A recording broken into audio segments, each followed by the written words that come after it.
Is Alex Sarr the clear-cut favorite at number one, or does Zaccharie Risacher say, hold my beer? We're going to talk about it next on Locked On Wizards.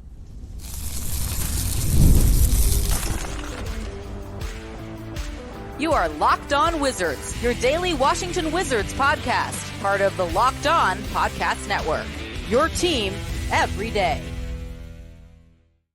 What's up, everybody? It's your boy Brandon Scott again, and I appreciate you guys making Locked On Wizards your first listen every single day. We are free and available wherever you get your podcasts and on YouTube, part of the Locked On Podcast Network, your team every single day. And today's episode is brought to you by FanDuel. Make every moment more. Right now, new customers get $150 in bonus bets with any winning $5 bet. That's $150 with any winning $5 bet. All you have to do is visit FanDuel.com/LockedOn to get started. So, everybody, today we're gonna answer an important question.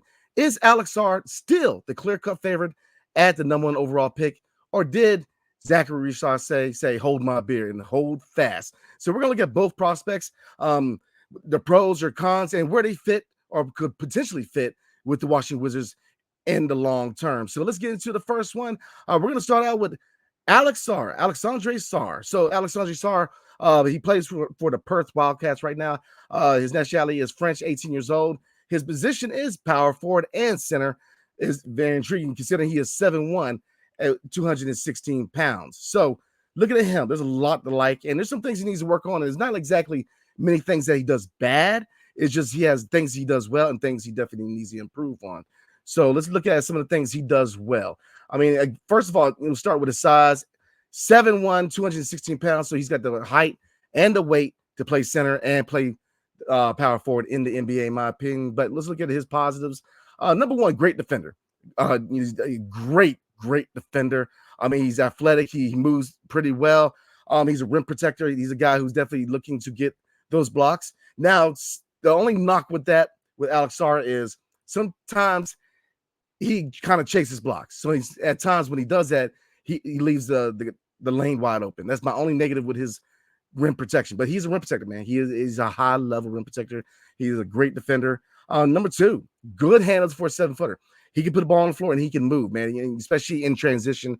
You know, he can definitely put the ball on the floor. He can handle a little bit for a 7-footer, and he can be very active in transition. So that's definitely a good thing when you're looking at the fact that, you know, this team's looking to push the pace next season. So he could definitely help with that in the center position. A few other things I like when Alex Sarr, because I'm looking at my notes and I've done a lot of research on Alex Sarr, looking at a lot of highlights, looking at a lot of his intangibles. Several things that I looked at that I like before we get into the things that I'm not going to say I don't like, but definitely need work. You know, I already mentioned that he's good in defense. Now, with his defensive side, he carries with himself defensive versatility. You know, his block and steal stats don't tell the full story on his defense, but he contests his shots inside and outside the paint. He's got quick feet and a long reach. Now, looking at the things he needs to work on, offense, right? I mean, his offense needs work, but the things that he does well, right out the gate, he's going to be a decent spot-up shooter out the gate. So, you know, he's definitely going to be able to catch and shoot, be a decent spot-up shooter. Definitely needs to further work on that part of his game, especially being a 7-footer. Definitely polish that part of his game. But, you know, he's going to come out the gate a decent spot-up shooter already. Pick and roll. You know, he really looks like he could be really good in the pick and pop. Pick and roll, being that lob guy in the pick and roll with a point guard who can set him up. Looking at Jordan Poole, looking at, you know, if we're going to draft, looking at Rob Dillingham. But, you know, he does things well on the offensive side. Now his offense does need work, but again, he can spot up, shoot. His shot, he's got a good shot for him. You know, he's definitely going to evolve to be a good shooter. And we're going to get into that. But like I said, right now his strength offensively is pick and roll, pick and pop, lob threat. So that's definitely where he can definitely contribute right away out of the gate. A couple other things to look at with his offensive skill set. He does have shot making potential. He did make a total of 16 threes. He was 14 for 25 on short jumpers and 14 for 29 on dribble jumpers this season per Synergy Sports. And this is coming per Synergy Sports and off Bleacher Report, which I will be on Sunday, but we're going to talk about that. So he's not a high volume shooter yet, but he has the potential to be a shot maker, whether it's from the perimeter, whether it's mid-range, whether it's driving the lane. So he definitely has potential with being a scorer at 7 foot out of the 4 or the 5. And again, you know, his versatility as being a scorer. I kind of just mentioned it. he's got scoring versatility. He can shoot the 3-point shot. He can shoot the mid-range. He can put the ball on the floor and attack the rim. And at 7 foot, that adds a capability to this offense for the Washington Wizards, man. When you have a 7-footer, if you add that athleticism and scoring prowess to players like Jordan Poole, Kyle Kuzma, Deni Avdija, Corey Kispert, especially from a 7-footer, I think that he would definitely mesh well with this team. So those are a lot of things I do like, and there's some things he needs to work on. Now, looking at weaknesses real quick. And again, shout out to Bleacher Report, because a lot of research, I'm looking at an article right now from Bleacher Report, so they're helping me out a little bit as far as the intro, little parts of his game. But, at 7 foot, he's got size and athleticism, but he does need to work on his strength. He definitely needs to get in the weight room and work on his strength and create for others. He's definitely not right now, if he'll ever be, as a guy who he's not going to be able to create a lot of shot for others. He is what he is, where, defensively, he's a great defender. He's a guy who can be a rim protector. Offensively, he's got good handles for a 7-footer. He can move. He's athletic. He's versatile. His offense needs work, but right now he's a pick and pop guy, pick and roll, lob threat, spot up shooter, and he has the potential to be a really good shooter and a really good offensive weapon. But he needs a little bit of strength, and creating for others is not something I'm really looking for him to develop right away, because a 7-footer playing at 4 to 5. A lot of people at the 4 to 5, rarely do you see a guy at power forward or the center position like Jokic, who can get in the passing game. You can be active in other areas, as far as creating for others. So I'm not expecting him to develop that early on. I definitely want him to work on polishing his defensive side of his game and getting better offensively, because if he could develop the 3 and D guy at the 4 and the 5, kind of like an Evan Mobley, that man, or look at Jaren Jackson, which is the biggest comparison for Alex Sarr is I'm sorry, long day, y'all. Jaren Jackson Jr., which I can see the comparison. Big, who defensively is very polished, but his offensive game is not broken, and he definitely has things to work on. So offensively, he can contribute right out the gate. Spot up shooter, pick and pop, again, lob threat. But for longevity, for him, becoming a bigger piece of the offense going forward for years to come in DC, you definitely want to see him work on the 3-point shot, be more consistent with his 3-point, his mid-range shot, get stronger in the paint. Definitely, attack the basket, definitely work on finishing through traffic, through a lot of finishing through contact. So, those are things you need to work on, but this is a guy who would be a really good fit in DC. So where would he fit? Where would he fit with the Wizards if we get the number 1 pick and he's available at number 1? Well, looking at the roster construction, I'm looking at, at 7'1", he can play center, but he can also play power forward. And again, his comparison is Jaren Jackson Jr. of the Memphis Grizzlies. And I definitely think that is a really good comparison. So where would he fit with the Wizards? Now, obviously, a lot of moves need to be made, and we're going to talk about that. And I'm going to get into the next couple of videos that are coming up, because we got a lot of good content coming up this week, especially Friday, which is going to be a live video, and on Sunday, which is also going to be a live video for the draft lottery. But where does he fit? Well, I see him fitting at the 4 long-term and in the immediate future, because reason for that, looking at roster construction, Kyle Kuzma, is he a long-term piece here? Again, he has qualities that are needed in DC, and he has been a leader, and he's setting up roots, but his team or his contract is very team friendly. So, and if you look at his skill set, there's gonna be a team out there that's gonna need Kyle Kuzma's skill set. So I'm not saying we need to go ahead and move him, because right now, if you pick up an Alex Sarr, you can let him cook in the second unit at the 4. He can develop, and you don't feel the need to have to put him starting at the 4 right away. But if Kyle Kuzma's moved, do we still need to necessarily make him a starter? No. Deni Avdija, he can play the 4. If you look at Bilal Coulibaly, right now he is 6'9", y'all, 6'8", 6'9". So I'm looking at him as a future piece at the wing. Corey Kispert, what is his long-term outlook as far as what his fit is? Is he a starter? Is he a guy off the bench as a 6th man? So those are questions that are going to be answered as we get, further and further into the offseason. But Alex Sarr, to me, is a guy that you want to develop. High upside, very high upside. But is a guy that you don't necessarily need to feed into the fire right away. You have Kyle Kuzma who can play the 4. You have Deni Avdija who can play the 4.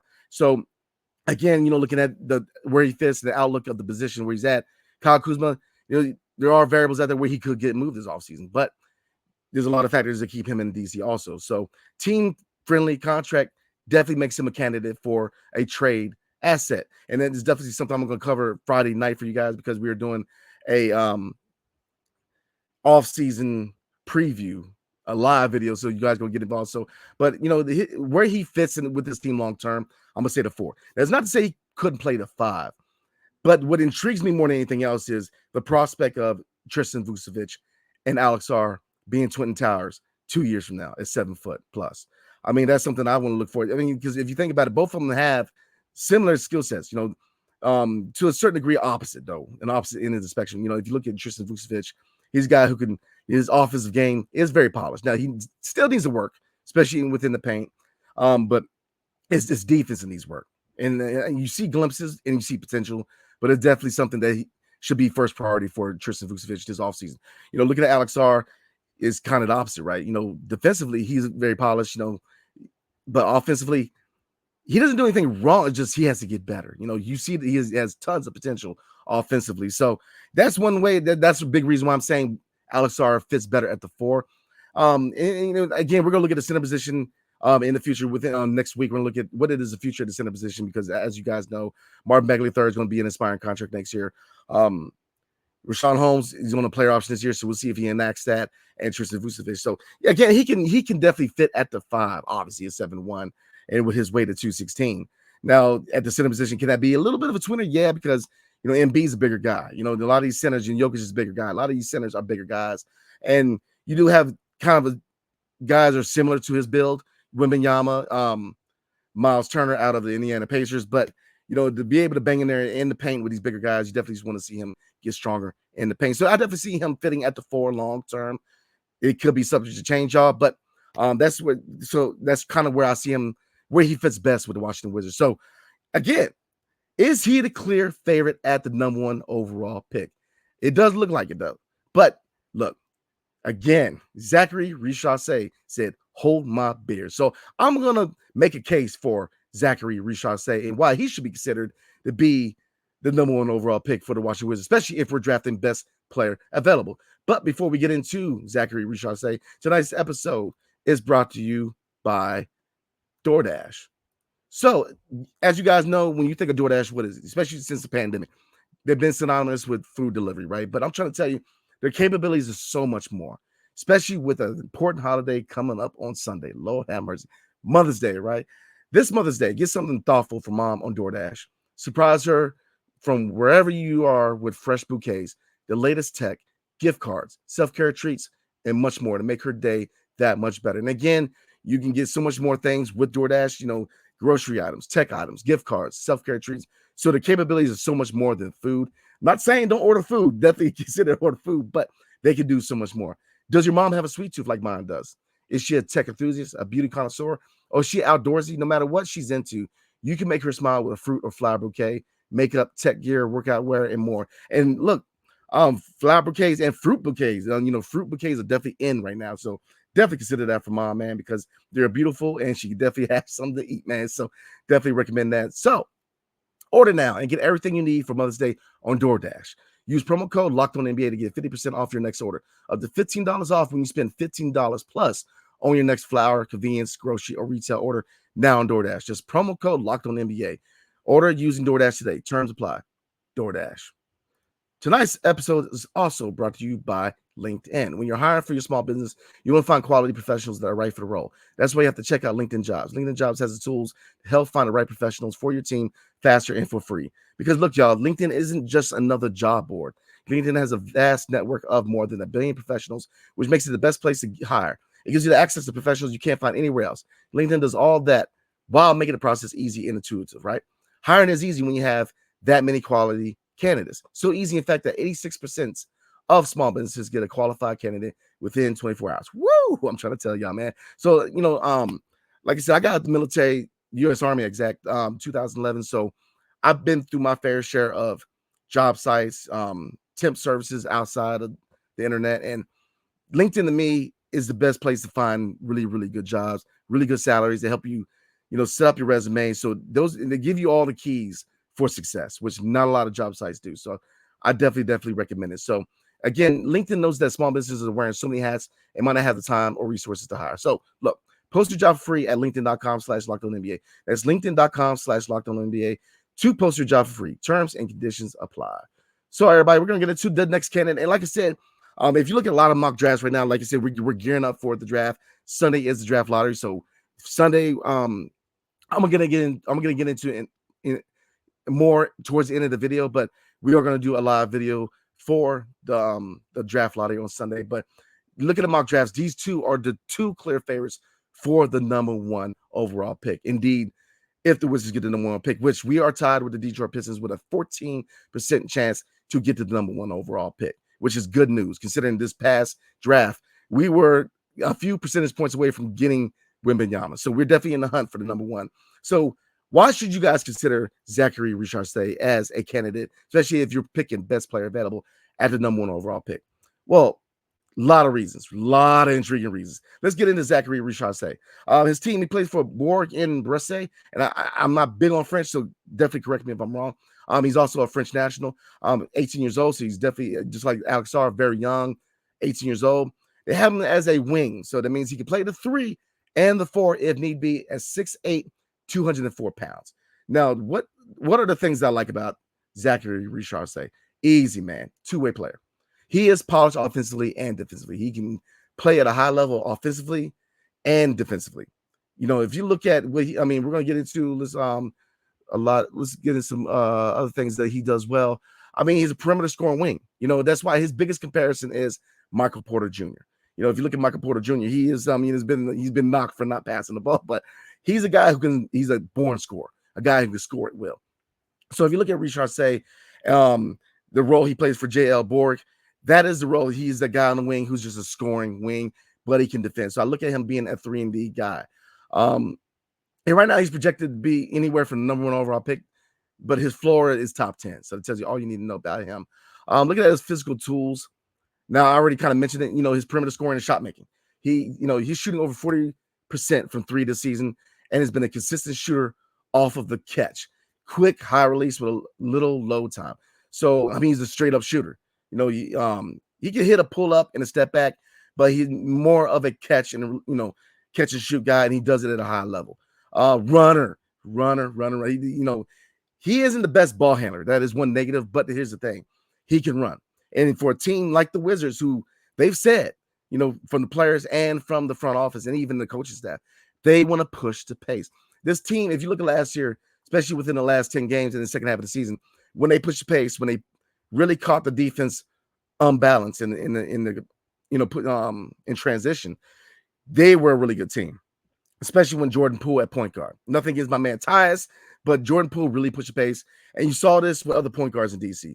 Russell Westbrook, Gilbert Arenas, John Wall, all of them made millions off of in this, transition game, pushing the pace, catching defenses off guard, pushing the pace, attacking the basket. And I said all the time, collapsing the defenses, utilizing shooters on the outside. So, I definitely see that with an offense led by Jordan Poole. And that's another subject for another day. But, Risacher, man, is very intriguing because, he's a guy who is a born scorer. He can score. And that's a big reason why he is slated to be a potential move, a potential pick at the number one overall pick for the Washington Wizards or other teams, because they got him fitting in with the San Antonio Spurs, the Detroit Pistons, obviously. So defensive upside, he is versatile and his court coverage is on point, man. And that's why I look at him as a 3-and-D guy. Obviously, the being there at the 4 definitely needs to gain some weight because I believe, I just covered at 204. So he's best served on the wing. Now, kind of goes into the next subject, right? Where does he fit with the Wizards? And this is kind of intriguing because if you look at the roster construction, where does he fit? Now, long term, I definitely think he fits at the 3. But again, a lot of moves need to be made with the Washington Wizards because looking at the wing position, right now we got Denny Avdia. Now, if Kyle Kuzma is moved this offseason, could Denny slide to the 4? Absolutely. But then you have Bilal Coulibaly, who fits on the wing. You got Corey Kispert, who, is he a starter? Is he a 6 man? We'll see what the vision is for the front office going forward, but he's another option at the wing. So if you go best player available, or even if we slide at a 2 and, this, for example, San Antonio or Detroit get the number one overall pick and they get Alex Sarr, you definitely roll with this guy as best player available because he's a guy long-term can definitely slide in there, especially if you slide Denny to the 4, Risacher, especially if you want to go taller at the 2 guard, like Bilal Coulibaly, because right now 6'8", 6'9", still growing with that 7'3" wingspan. So a lot of options. But, that's the thing with a young team, a young rebuilding team. You can go best player available because we have a lot of capabilities. We have a lot of flexibility this offseason. Now, like I said, I'm going to cover this on Sunday looking at the offseason preview, but and a lot of pieces need to move, especially as far as veterans on this team. You look at Landry Shamet, you look at, Tyus Jones, he's an unrestricted free agent, and looking at Kyle Kuzma. He's very popular in DC and, very team-friendly deal, but that is also attractable to other teams also who need his scoring ability to be that final piece for a championship team. So he definitely has value. So there's going to be teams looking at Kyle Kuzma. So if indeed he is moved, could you consider moving Denny to the 4? I would. He played well at the 4. So kind of like Alex Sarr, I would kind of let him develop. I wouldn't push him in the fire. I would, if Kyle Kuzma's here, I definitely look at Kuz at the 4, Denny at the 3, possibly Corey or Bilal at the 2. So you can put him on the second unit. You can kind of put him in, really depending on where you put Patrick Baldwin Jr. That's another kind of key point, which is if Patrick Baldwin Jr. is at the 4 on the second unit, you put Zaccharie at the 3.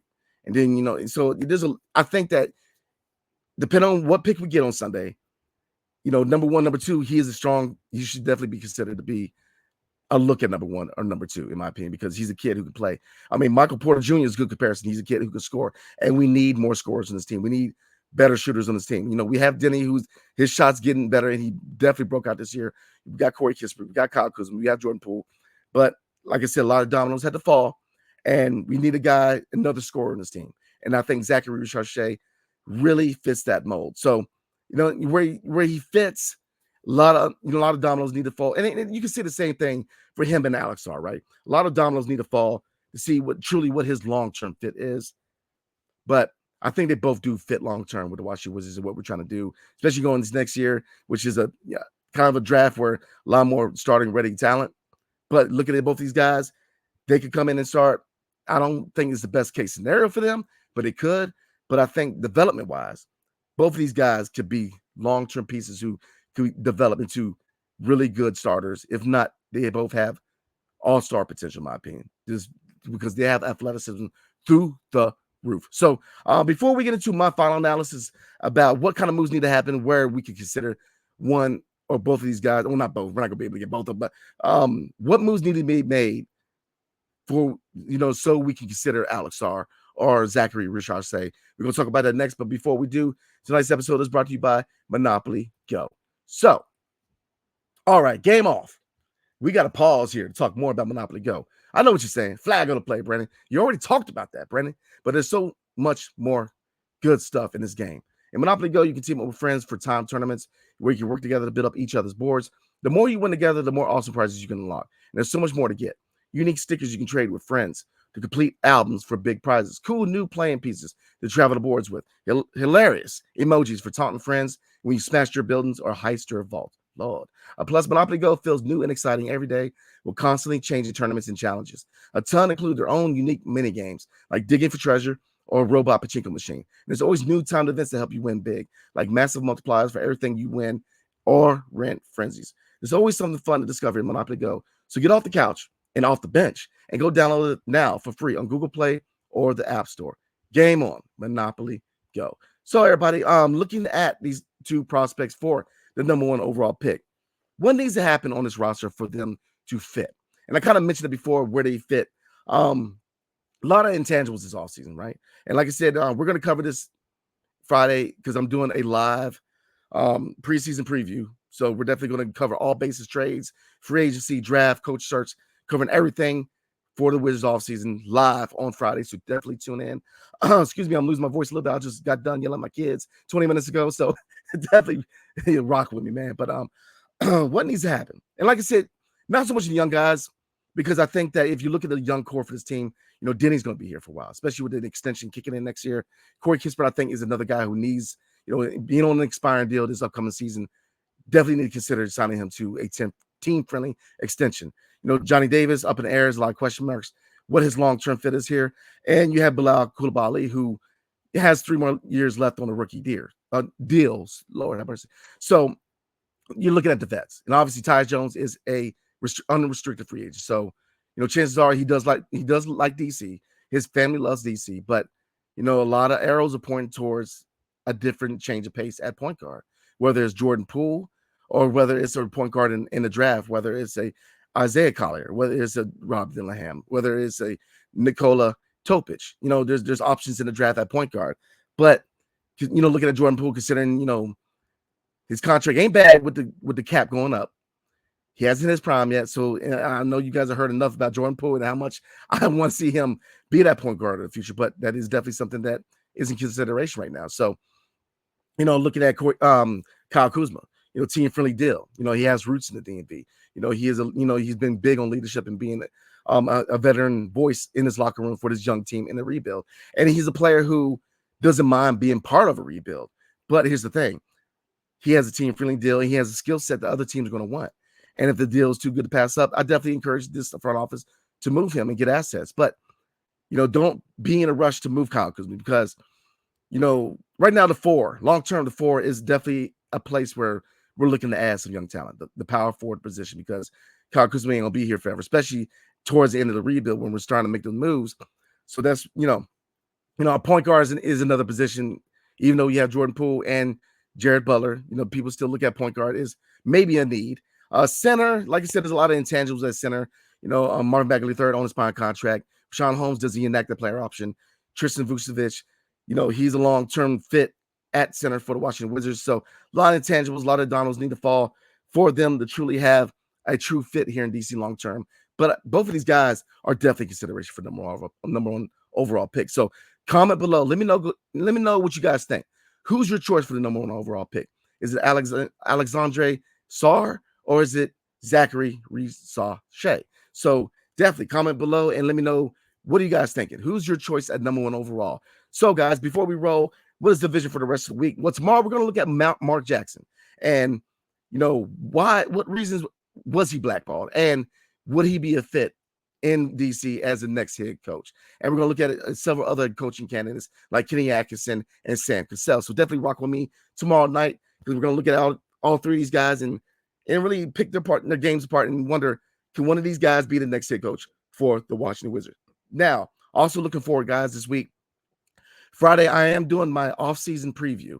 It's going to be a live video. So we're going to go over the coaching search. We're going to go over free agent targets. We're going to go over the draft. And we're going to go over trade scenarios. So definitely rock with me Friday night because we're going to start our weekend off right like we always do. So definitely looking forward to that. And on Sunday, I will be doing a live video to react to what the pick is we get on Sunday, because Sunday is the NBA draft lottery. So we're going to definitely celebrate or cry, depending on the pick, on Sunday live. I will also be, me and the real Ed Oliver, you guys remember him, right? My guy E, man. Me and him will both be on Bleacher Report on Sunday reacting to the lottery, man. So definitely, if you follow Bleacher Report, if you support Bleacher Report, if you support Locked On Wizards, definitely go on Bleacher Report and support me and Ed, man. So definitely go in there and watch the lottery and watch us react to it. So we got a lot of good content coming your way. Appreciate you guys, man. You guys have a good evening. I'm gonna try to get my voice back before tomorrow. I'm gonna stop yelling at my kids, man. But hey, man, love you guys. I will see you guys tomorrow night. And definitely appreciate you guys rocking with me like you always do. So Locked On has launched the first ever national sports 24/7 streaming channel on YouTube, and now it's also available on Amazon Fire TV and the free Fire TV channels app. Locked On Sports Today is here for you 24/7, covering the top sports stories of the day with the local experts at Locked On, plus our national shows covering every league. Find Locked On Sports Today now available on the free Fire TV channels app. So again, appreciate you guys. You guys have a good evening. Hail to the Wizards and peace. See you guys tomorrow night.